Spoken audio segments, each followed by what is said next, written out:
మధుకర్. ఏంటి సార్, చంద్రబాబు నాయుడు గారి కేసులకు సంబంధించి ఒక గందరగోళం అయితే వినిపిస్తూ ఉంది. గతంలో స్కిల్ కేసుకు సంబంధించి ఆయన అరెస్ట్ చేయడం మనం చూసాము. ఆయన లాయర్ సిద్ధార్థ్ రూద్రతో చంద్రబాబు నాయుడు గారు సమావేశం అవుతున్నారు. అయితే వైసీపీ ఆరోపిస్తుంది మాత్రం ఈ కేసులను నీరుగార్చే ప్రయత్నం చేస్తున్నారని చెప్పేసి ఒక వాదన అయితే వినిపిస్తుంది. ఏంటి నిజంగానే అలాంటి చర్చలకు ఏమన్నా దారి తీసే అవకాశాలు ఉన్నాయా? చంద్రబాబు నాయుడు గారు ప్రతిపక్ష నాయకుడు ఉన్నప్పుడు, వైఎస్ఆర్ కాంగ్రెస్ పార్టీ అధికారంలో ఉన్నప్పుడు స్కిల్ డెవలప్మెంట్ కు సంబంధించినటువంటి స్కామ్ లో చంద్రబాబు నాయుడు గారు పాత్ర ఉంది అనే ఆరోపణలతో వారిని అరెస్ట్ చేశారు. అయితే అది క్వాష్ పిటిషన్ వేశారు. అది ఇంకా సుప్రీంకోర్టులోనే ఉంది. గవర్నర్ అనుమతి ఇంకా క్లారిటీ లేదు. మనకి ఆరోగ్యం పేరుతో బెయిల్ ఇచ్చింది, రెగ్యులర్ బెయిల్ గానే ఉంటుంది. బెయిల్ కి సంబంధించిన పంచాయతీ ఏమి లేదు, కానీ 52 రోజులు జైల్లో బయట వచ్చాడు. ప్రభుత్వం మారిపోయింది. ఇప్పుడు వైఎస్ఆర్ కాంగ్రెస్ పార్టీ ఆలోచనలే తెలుగుదేశం పార్టీకి ఉండవు. ప్రతిపక్షంలో ఉన్నప్పుడే వాళ్ళు స్పష్టంగా ఇది మాకు సంబంధం లేదు, అన్యాయంగా అరెస్ట్ చేసినారని చెప్పారు. ఇప్పుడు అదే వైఖరితో ఇప్పుడు కూడా ఉంటారు. తప్పించు వాళ్ళు మేము తప్పు చేసామని ఎవరు అనుకోరు, తప్పు చేస్తున్నాడు అనుకోరు. అట్లాంటిది రాజకీయాల్లో ఎట్లా ఊహిస్తాం? కాబట్టి ఈ పరిస్థితుల్లో ఈ కేసుని చంద్రబాబు నాయుడు గారికి 2 సమస్యలు ఉన్నాయి.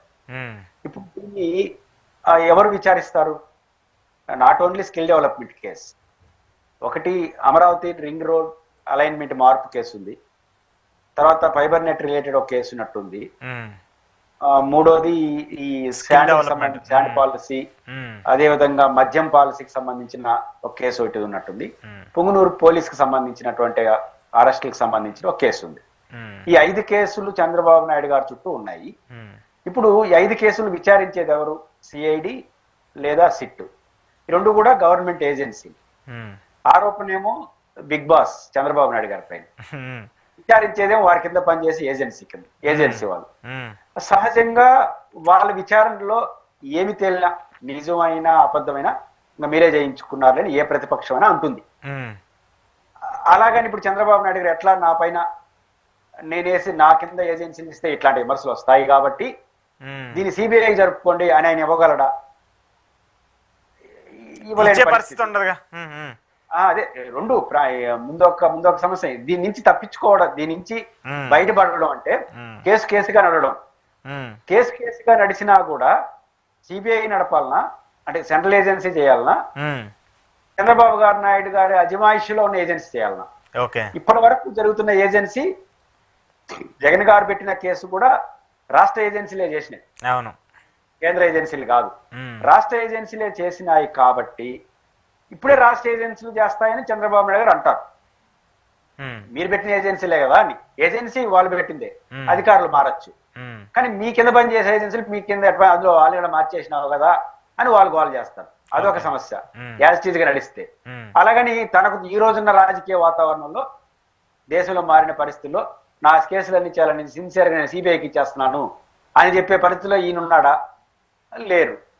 ఈ పరిస్థితుల్లో ఎట్లా దీని నుంచి మనం ఓవర్కమ్ కావాలి? కేసు నుంచి అయితే ఓవర్కమ్ కావాలి. చంద్రబాబు నాయుడు గారు ముఖ్యమంత్రే కావచ్చు, ఆ కేసును ఎదుర్కొంటున్నటువంటి ముద్దాయి కూడా. సో ఖచ్చితంగా ఆయన పర్సనల్ లాయర్ లోద్రా గారితో మాట్లాడాలి. ఎందుకంటే జడ్జితో మాట్లాడితే తప్పు, కానీ ఆయన లాయర్తో ఎందుకు మాట్లాడకూడదు? ఆయనతో మాట్లాడడం తప్పు కాదు, కాకపోతే దీని ఎట్లా బయటపడాలి? ఇమీడియట్ గా రేపు తెల్లారికి ఏదో అయిపోతుందని కాదు, ఇక్కడి నుంచి నెక్స్ట్ స్టెప్ ఏంటి అనే దానిపైన ఖచ్చితంగా చంద్రబాబు నాయుడు గారున్నా, మీరున్నా, నేనున్నా, ఎవరున్నా మాట్లాడతాము. దీని నుంచి వాళ్ళు ఏం స్టెప్ తీసుకోబోతారో, నీరుగార్చే ప్రయత్నం చేస్తారంటే ప్రతి ఒక్కరికి అనుమానం ఉంటుంది. ఇప్పుడు నేనే ముఖ్యమంత్రిని అయితే నా మీద ఉన్న ఆరోపణ వచ్చితే, ఇప్పుడు స్వతంత్ర పోరాటం ఆ తర్వాత కాలంలో రైల్వే మంత్రి ఒక ఆయన ఒక యాక్సిడెంట్ జరిగితే రాజీనామా చేసేయడు. రైల్వే మంత్రి ఒక యాక్సిడెంట్, ఇప్పుడు ఒక నెలగడ ఏ మంత్రి ఉండడు రైల్వే యాక్సిడెంట్ గానీ ఆరోపణ రాజీనామా చేస్తే. ఆ రోజులు కావు కదా ఈ రోజు ఇవి. కాబట్టి ఖచ్చితంగా కేంద్ర ఏజెన్సీ చేయమని చంద్రబాబు గారు అడగలేడు. ఒకరు తన ఏజెన్సీని పెట్టుకుంటే ఈ విమర్శలకు గురి కావాలి, మొత్తం మీద కేసు నుంచి బయటపడాలి. కానీ ఇక్కడ చంద్రబాబు నాయుడు గారు అడగకపోవచ్చు. ఉండవల్ లాంటి వాళ్ళు ఆల్రెడీ పిటిషన్ వేశారు, సిబిఐ టేకప్ చేయాలనేది. వైసీపీకి సంబంధించిన వాళ్ళు కూడా సిబిఐకి ఇవ్వాలని చెప్పేసి వాళ్ళు కూడా మాట్లాడుతూ వస్తున్నారు. సిబిఐకి ఏమన్నా స్వతంత్ర అంటే పార్టీకి సంబంధించిన వాళ్ళు కాకుండా మిగతా వ్యక్తులు వేస్తే టేక్ ఓవర్ చేసే పరిస్థితి ఏమైనా ఉంటుందా? చంద్రబాబు నాయుడు గారి కేసులు సిబిఐకి ఇవ్వాలని 2 పిటిషన్లు ఉన్నాయి. అవును. ఒక పిటిషన్ మీరు చెప్పిన ఉండవల్లి అరుణ్ కుమార్ ఇప్పుడు వేసింది కాదు, ఎప్పుడో వేశారు, అని గతంలోనే వేసినాడు. ఎందుకంటే ఇది జగన్మోహన్ రెడ్డి కుట్రతో చేస్తున్నాడు అని తెలుగుదేశం అంటుంది, లేదా కేంద్ర ప్రభుత్వం ఇన్ఫ్లుయెన్స్ తో చేస్తున్నాను వాళ్ళు అంటారు. కాబట్టి ఇది కుట్రలు, ఈ కుతంత్రాలు ఎందుకు?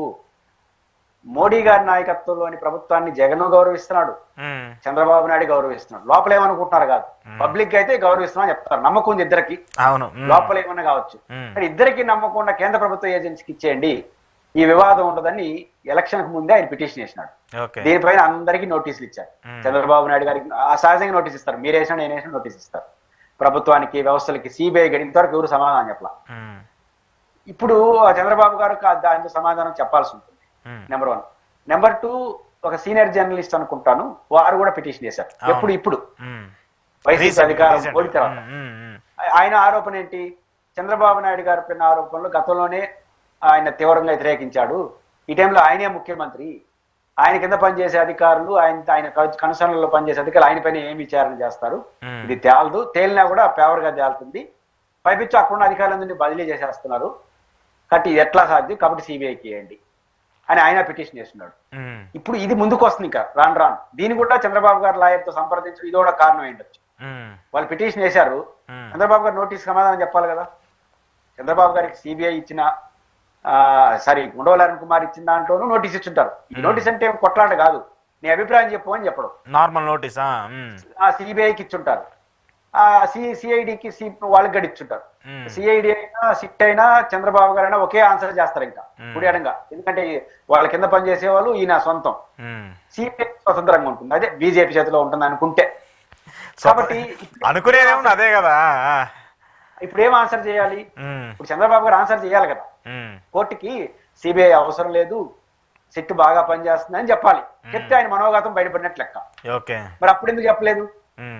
అప్పుడు చంద్రబాబు మనిషి అన్నారు కదా, ఇప్పుడు మీ మనిషి అయిపోతారా అని ఆ కొత్త క్వశ్చన్ వస్తుంది. కాబట్టి ఆ కేసులు ఎట్ట ఎదుర్కోవాలి, ఎట్టా బయటపడాలి, ఈ కాంటెంపరీ ఇష్యూని ఎట్టా చూసుకోవాలని చంద్రబాబు గారు బహుశా భజ్జన పడుతుంటారు. నెక్స్ట్ స్టెప్ ఏం స్టెప్ తీసుకున్నా కేసు ఎదుర్కొంటున్నది డైరెక్ట్ గా ఆయన. ఎవరో మంత్రులు అయితే దట్ ఈస్ డిఫరెంట్ ఇష్యూ. కాబట్టి ఆ సున్నితమైన ఇబ్బంది చంద్రబాబు నాయుడు గారికి ఉంటుంది, బయటపడతారని చూడాలి.